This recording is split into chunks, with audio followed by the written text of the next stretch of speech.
सभी प्रबुद्धजनों को, सभी ज्ञान प्रेमियों को, सभी तत्वदर्शी जिज्ञासुओं को और सभी गीता प्रेमियों को मेरी ओर से और मेरी संस्था डूअर्स पैराडाइज फाउंडेशन के सभी सदस्यों की ओर से सादर जय श्री कृष्ण। आज हम वर्तमान युग में आध्यात्मिक चिंतन की श्रृंखला के तहत गीता के 6वें अध्याय के श्लोक संख्या 30 की व्याख्या कर रहे हैं। 29वें में सांख्य योगी के व्यवहार की और व्यवहार काल की स्थिति का कथन किया और इसमें भगवान सर्वत्र भगवत दर्शन का फल बता रहे हैं। ऋषि वेदव्यास जी लिखते हैं, यो मा पश्यति सर्वत्र सर्वं च मयि पश्यति तस्याहं न प्रणश्यामि स च मे न प्रणश्यति। अर्थात इसका भावार्थ यह हुआ कि जो भक्त सब में मुझे देखता है और मुझ में सबको देखता है, उसके लिए मैं अदृश्य नहीं होता और वह मेरे लिए अदृश्य नहीं होता। जो पुरुष सभी भूतों में मुझे अर्थात वासुदेव को व्यापक देखता है और सभी भूतों को मुझ में देखता है, मैं उसके लिए कभी अदृश्य नहीं होता और वह मेरे लिए कभी अदृश्य नहीं होता। He who sees me everywhere and sees everything in me, to him I vanish not, nor to me does he vanish।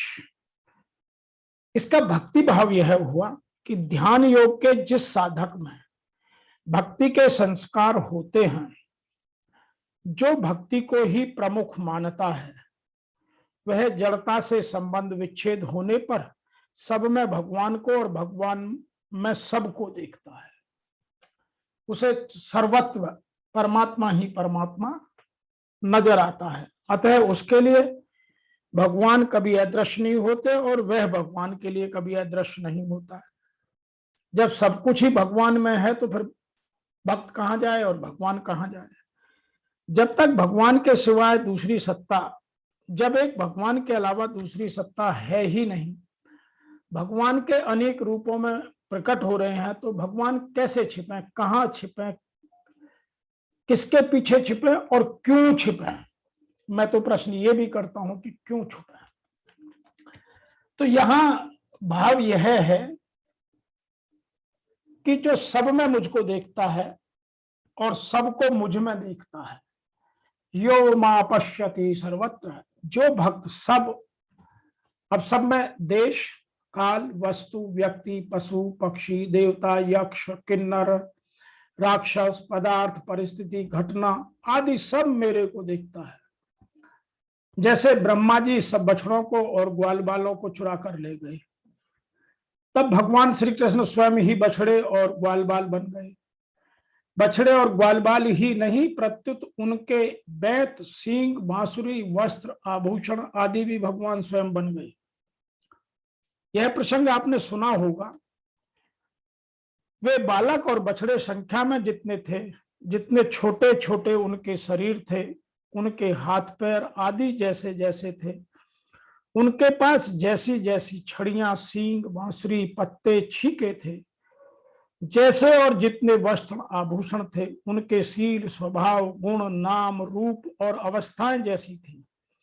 वे जिस प्रकार खाते पीते चलते आदि थे, ठीक वैसे ही और उतने ही रूपों में सर्वस्वरूप भगवान श्री कृष्ण प्रकट हो गए।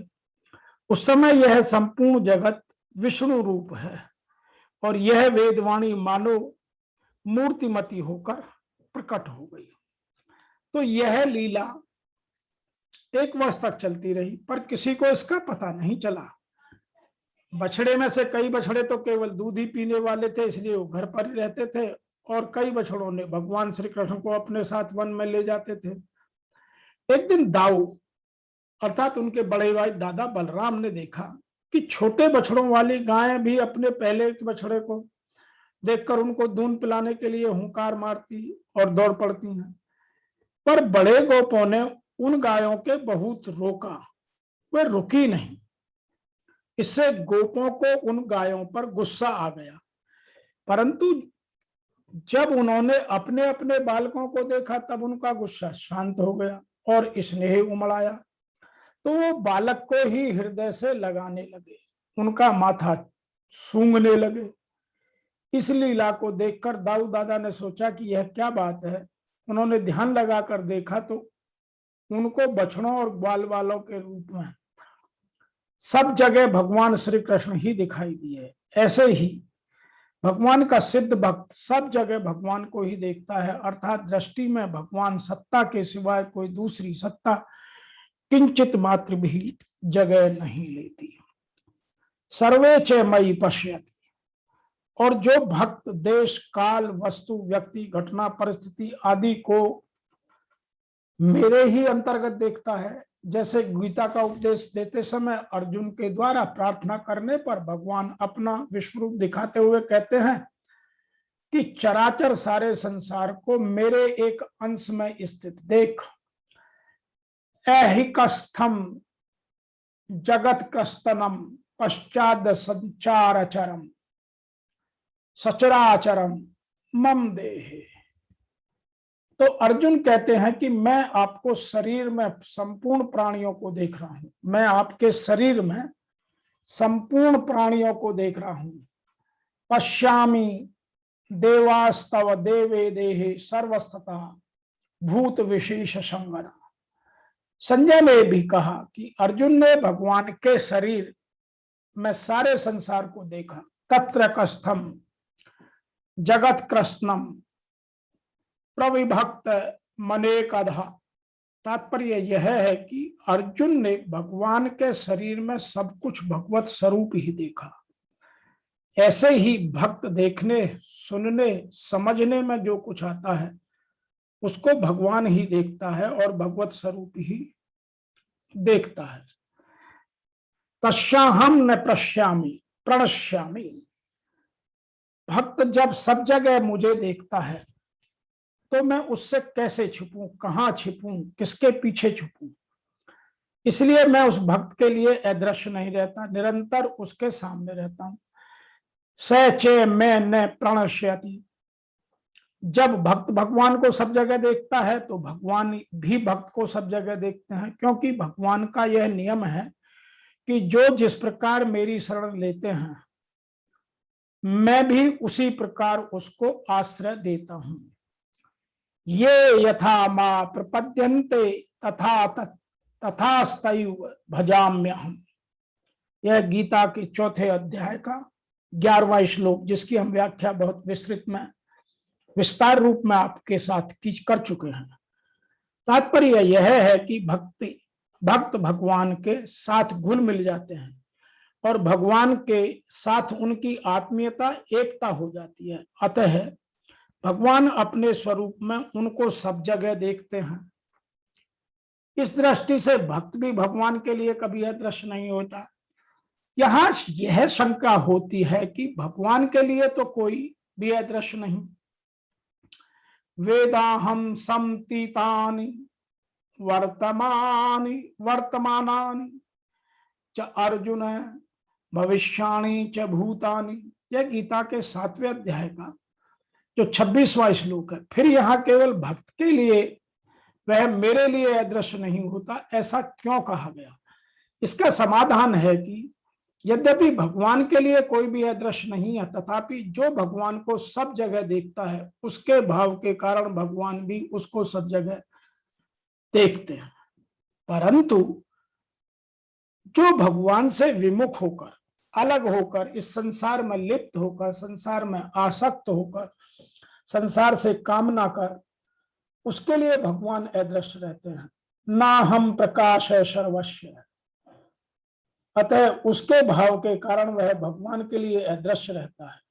जितने अंश में उसका भगवान का प्रतिभाव नहीं, उतने अंश में भगवान ने 9वें अध्याय में भी कही है कि मैं सब प्राणियों में समान हूं, न तो कोई मेरा द्वेषी और न ही कोई मेरा प्रिय है, परंतु जो भक्ति पूर्वक मेरा भजन करते हैं वह मेरे में है और मैं उनमें हूं। तो यह बात सिद्ध होती है कि यदि हम भगवत में हो जाएं भगवान में हो जाएं, तो फिर भगवान और हम में कोई पर्दा नहीं, हम एक दूसरे से कभी अदृश्य नहीं।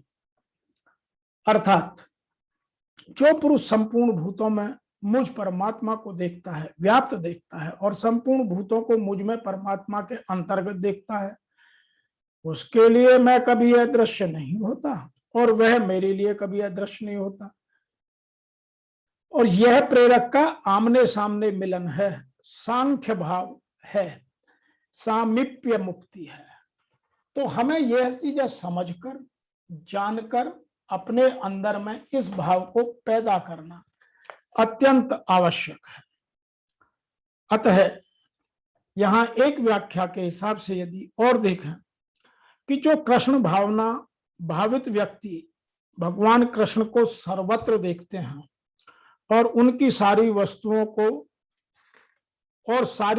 को कृष्ण में देखते हैं, ऐसा व्यक्ति भले ही प्रकृति की पृथक पृथक विभिन्न विभिन्न अलग अलग अभिव्यक्तियों को देखता प्रतीत होता है, किंतु वे प्रत्येक दशा में इस कृष्ण भाव अमृत में अवगत रहता है कि प्रत्येक वस्तु में कृष्ण की शक्ति की अभिव्यक्ति है, परमात्मा की शक्ति की अभिव्यक्ति है। परमात्मा का मूल सिद्धांत ही यह है कि परमात्मा के बिना कोई अस्तित्व नहीं और परमात्मा ही सर्वेश्वर है।